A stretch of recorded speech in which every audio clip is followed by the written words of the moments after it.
Hello everyone, welcome to study with Gyan Prakash. दोस्तों, आज 21 अक्टूबर है। बात करते हैं ECCE एजुकेटर के बारे में। देखो, अगस्त के महीने में आपको नोटिफिकेशन देखने को मिला था कि कुल मिला के 10,684 पदों पर ECC एजुकेटर की भर्ती की जाएगी। ECCE educator. तो देखो, ये जो भर्तियाँ होनी थी ये उत्तर प्रदेश के सभी 75 जिलों में की जानी थी और इसमें जो मंथली मानदेय मिलेगा वो 10,313 रुपये मिलेगा। और रही बात कि ये जो भर्ती है क्या वो परमानेंट है, तो ये एक संविदा पर आधारित भर्ती है जो 11 महीने की होगी। हालांकि इसे हर साल रिन्यूअल मिल सकता है। और ये जो भर्ती है ये आउटसोर्सिंग के माध्यम से की जाएगी, यानी कि कोई एक संस्था का चुनाव किया जाएगा जो आउटसोर्सिंग के माध्यम से इन पदों पर भर्ती करेगी। तो शैक्षिक योग्यता क्या रहेगी, तो देखो, विधि द्वारा स्थापित UGC से मान्यता प्राप्त विश्वविद्यालय से अगर स्नातक की परीक्षा आपने गृह विज्ञान के साथ उत्तीर्ण की है तो आप यहाँ पर आवेदन कर सकते हैं।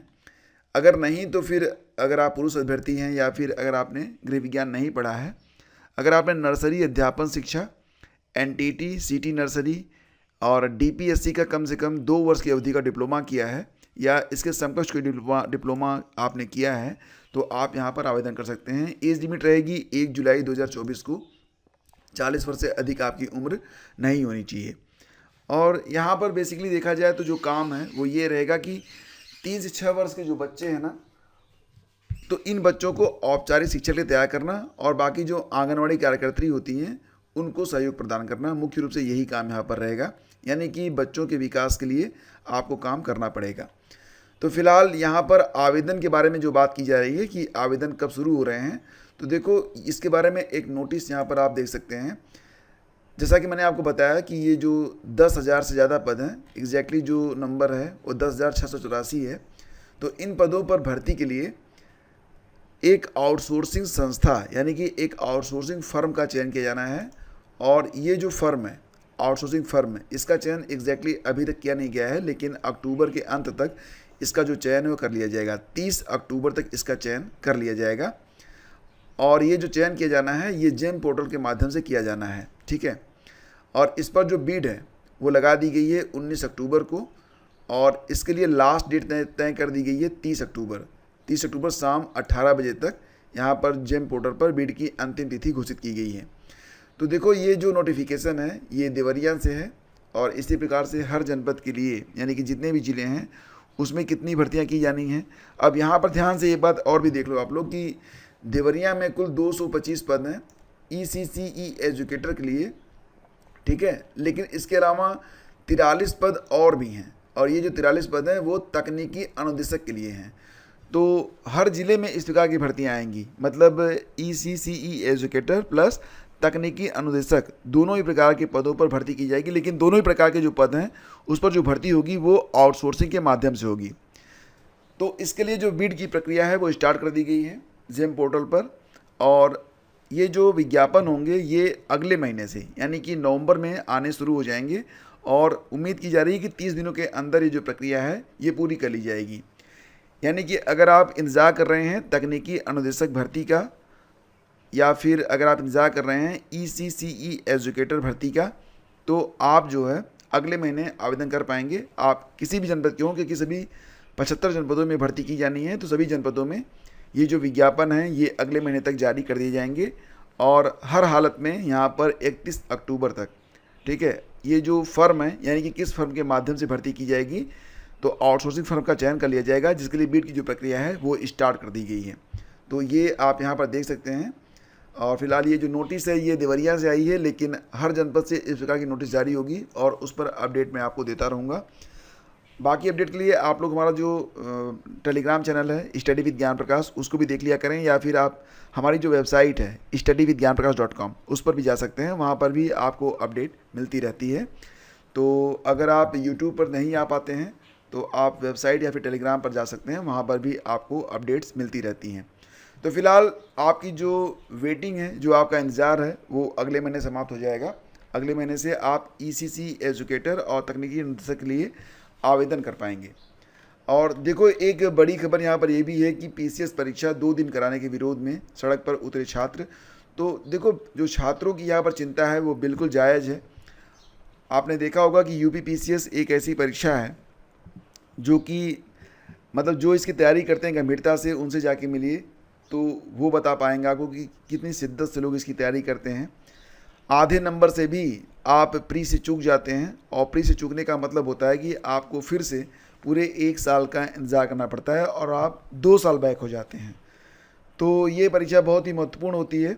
और ये परीक्षा क्योंकि अब सरकार जो है मतलब इस प्रकार के मिल रहे हैं संकेत कि परीक्षा 2 दिनों में होगी, और इसी का विरोध प्रदेश स्तर पर जो अभ्यर्थी हैं वो कर रहे हैं। उनका ये कहना है कि क्योंकि यह एक बहुत ही महत्वपूर्ण परीक्षा है और इसमें नॉर्मलाइजेशन नहीं होना चाहिए, आधे अंक से भी लोग अंदर बाहर हो जाते हैं, तो एक तरीके से बहुत ही अनिश्चितता की स्थिति बन जाएगी।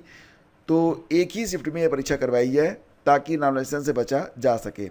और इसके लिए अब जो छात्र हैं यानी कि जो अभ्यर्थी हैं वो तैयारी में लग चुके हैं, और उन्होंने हॉस्टल के छात्रों से संपर्क करके आंदोलन के लिए अपना समर्थन मांगा है।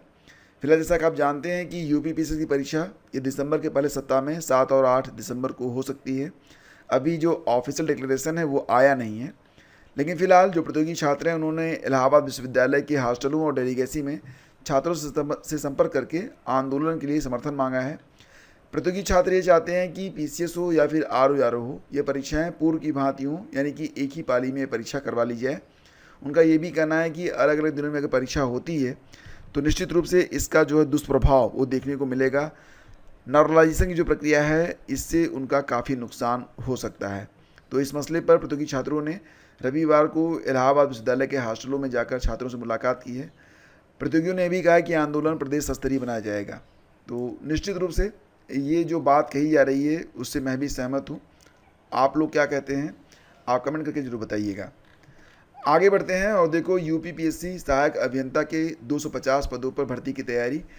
जब कैलेंडर जारी हुआ था जनवरी में, तब इस परीक्षा का उल्लेख किया गया था और ये कहा गया था कि जो रिज़र्व यहाँ पर डेट्स रखी गई हैं उन्हीं डेट्स में किसी एक डेट पर सहायक अभियंता की जो परीक्षा है करवाई जाएगी। और इसलिए ये कहा गया था कि सरकार की ओर से भी अभी फ़िलहाल जो सिलेबस है वो डिक्लेयर नहीं हुआ है, तो सिलेबस एक बार डिक्लेयर हो जाए उसके बाद हम इसके बारे में मतलब नोटिफिकेशन जारी करेंगे और देन आफ्टर इसकी परीक्षा करवाई जाएगी। लेकिन अब इस साल 2024 में तो बिल्कुल भी संभव नहीं है, 2024 बीतने को है, तो अब बिल्कुल यहाँ पर समय नहीं है। और अगर समय नहीं है तो निश्चित रूप से ये परीक्षा इस साल होनी नहीं है। 3 सालों के बाद ये परीक्षा हो रही है। इसके पहले जो ये भर्ती आई थी वो 3 साल पहले आई थी, 2021 में आई थी, और तब 283 पद थे। आवेदन देखो क्या होता है ना कि अगर कुछ जैसे कि आईटीआई ही लगा दी जाती है, विशेष योग्यता यहाँ पर मांग ली जाती है, तो आवेदकों की संख्या बहुत कम हो जाती है।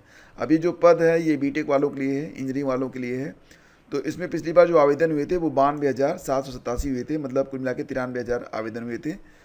और इस बार भी आवेदन इतने ही रहेंगे, लेकिन फ़िलहाल ये विज्ञापन जारी होने जा रहा है तो इसके बारे में ये अपडेट यहाँ पर आ गई है।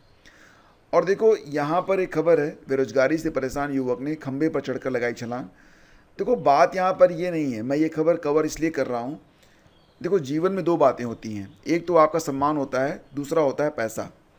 तो अगर आपकी जेब में पैसा बिल्कुल भी नहीं है तो सम्मान भी बहुत दिनों तक टिक नहीं सकता है, क्योंकि कहीं ना कहीं अगर आप मतलब पैसे वाले हैं तो आपका सम्मान ऐसे ही समाज में बढ़ जाता है। मैं थोड़ी सी मतलब विरोधी बातें करूँगा, लेकिन बिल्कुल सही बात है कि अगर आप पैसे वाले हैं तो ही आप सम्मानित हैं। मैं तो ये मान के चलता हूँ कि पैसे ज़रूरी हैं, मतलब आपकी नैतिकता नहीं गिरनी चाहिए, लेकिन फिर भी समाज में उन्हीं लोगों को सम्मान ज़्यादा मिलता है जिनके पास पैसे होते हैं। तो अगर आपके पास पैसे नहीं हैं और आपको नौकरी नहीं मिल रही है, तो देखो दोस्तों, अभी दशहरे के दिन मैं यूँ ही घूमता टहलता निकल गया था बाहर सड़क पर अपने एक फ्रेंड के साथ।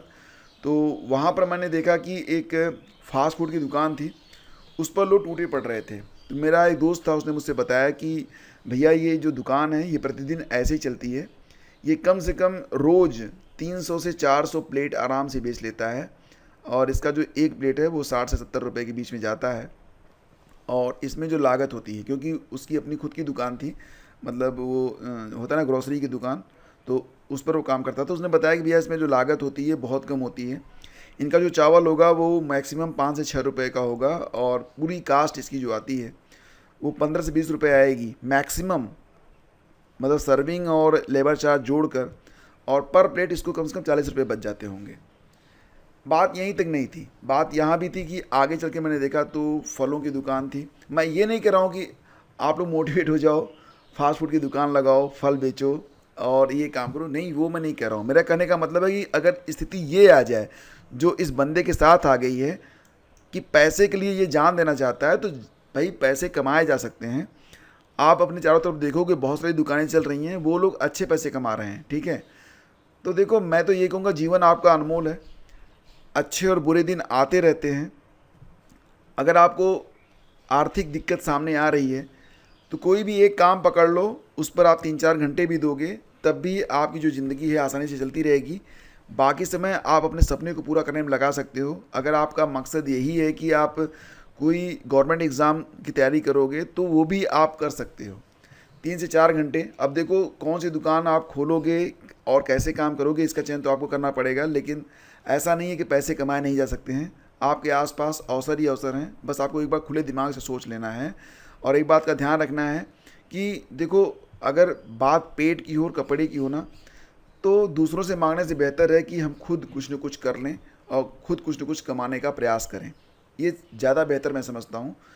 और मैं आप उन लोगों को डिमोटिवेट नहीं कर रहा हूँ, लेकिन अगर स्थिति इस हालत की हो तो यहाँ पर अगर पैसे की वजह से जान देने की बात आ जाए, ट्रांसफार्मर पर चढ़ने की बात आ जाए, खंभे पर चढ़ने की बात आ जाए, तो भाई साहब मैंने देखा है कि बहुत सारे ऐसे दुकानदार भी हैं जो बहुत ही सम्मानित भी हैं और आप कोई भी काम कर सकते हो, बहुत ज़्यादा लागत नहीं आएगी। अभी मैंने देखा एक व्यक्ति ये घर के बगल में ही रहता है, 2 दिनों से उसके घर खाना नहीं बना था। तो मैंने पूछा उससे कि क्या हो गया।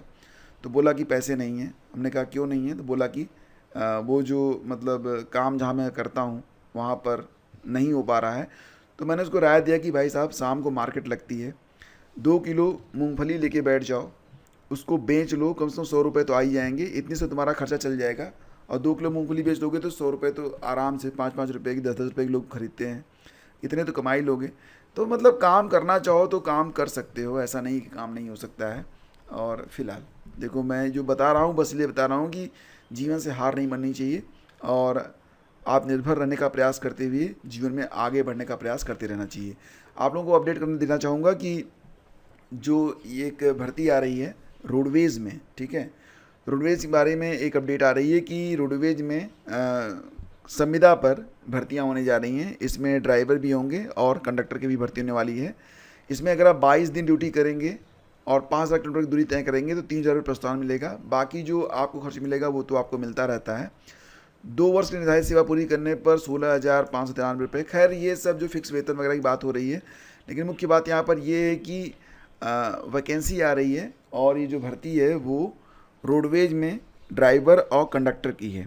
और ये सभी 75 जो डिपो हैं उन डिपो में ये भर्तियाँ की जा रही हैं। आवेदन आप कैसे करेंगे, तो इसके लिए बहुत ही आसान सी प्रक्रिया है कि आप जिस भी जनपद में रहते हो वहाँ पर जो रोडवेज ऑफिस होगा ना वहाँ पर चले जाओ और वहाँ पर आपको पूरी जानकारी उपलब्ध करवा दी जाएगी। वहाँ पर आपको पता चल जाएगा कि आवेदन कैसे करना है। एग्जैक्टली ये जो आवेदन है ये ऑफलाइन करने हैं, ठीक है, मतलब यहाँ पर जो आवेदन है वो ऑनलाइन नहीं है, आवेदन जो है वो आपको ऑफलाइन करना है। तो आप जाके आवेदन कर सकते हैं। मैं आपको बता देता हूँ यहाँ पर कि उत्तर प्रदेश राज्य सड़क परिवहन निगम में संविदा पर चालकों की भर्ती होगी और इसके लिए जो प्रदेश भर के 115 डिपो हैं, एग्जैक्टली मैंने 75 बताया था, सभी 115 डिपो में 6,000 पद हैं संविदा चालकों के, ठीक है।